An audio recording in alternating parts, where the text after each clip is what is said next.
নমস্কার, নির্বাণ কিচেনে সবাইকে স্বাগত। আজ আমি বানাবো এগ পটেটো ভর্তা, যেটা পাপ রুটির সাথে খেতে কিন্তু দারুণ লাগে।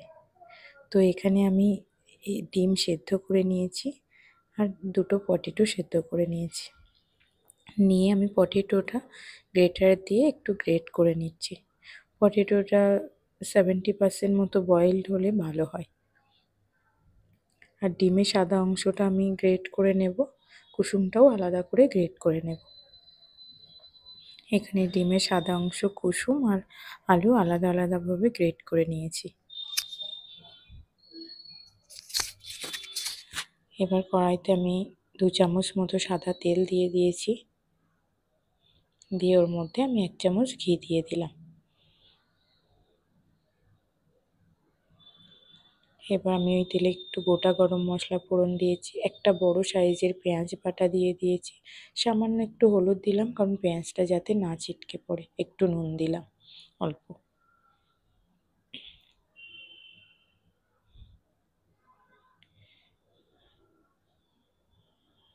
এবার আমি ওর মধ্যে 1 চামচ আদা রসুন বাটা দিয়ে দিলাম। দিয়ে আমি মশলাটাকে কষিয়ে নেব।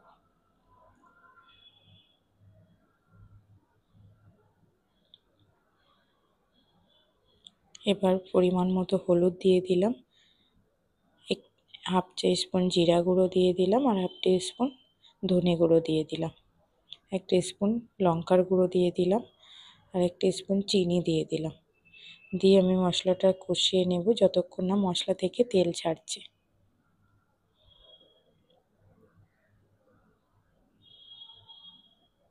এবার ওর মধ্যে আমি একটা বড় টমেটো বাটা দিয়ে দিয়েছি।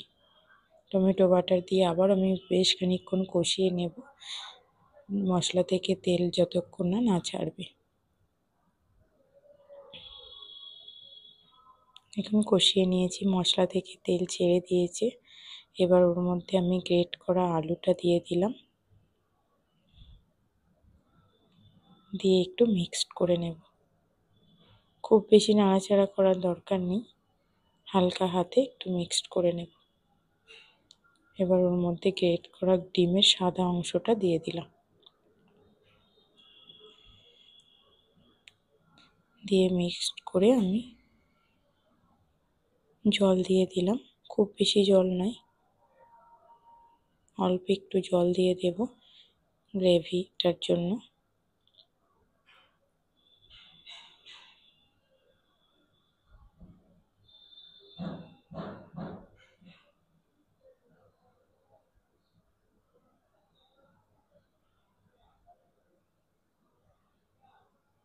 এবার আমি উপর থেকে একটু ধনেপাতা কুচি ছড়িয়ে দিলাম।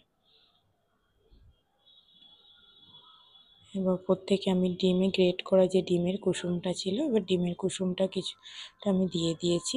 এবার আমি ওর মধ্যে স্বাদ মতো নুন দিয়ে দেব, দিয়ে একটু নাড়াচাড়া করে দেব, মিক্সড করিয়ে দেব।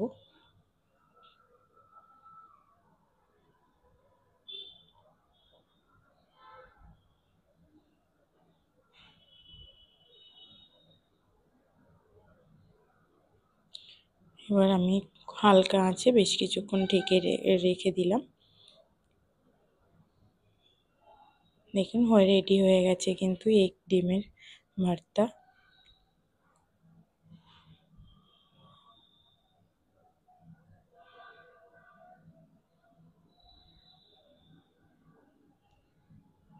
তেমন কিচ্ছু লাগে না এটাতে করতে, আর খুব অল্প সময়ে এটা হয়ে যায়। অফিস থেকে ফিরে যদি টাইম না থাকে তো ওরকম একটা ভর্তা বানিয়ে পাউভ রুটির সাথে খেতে পারেন।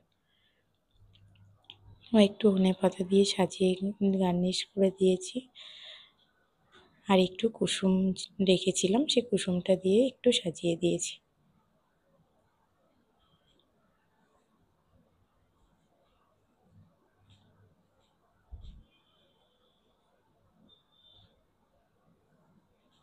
তো আমার এই রেসিপিটা যদি ভালো লাগে তো প্লিজ লাইক করে পাশে থাকবেন।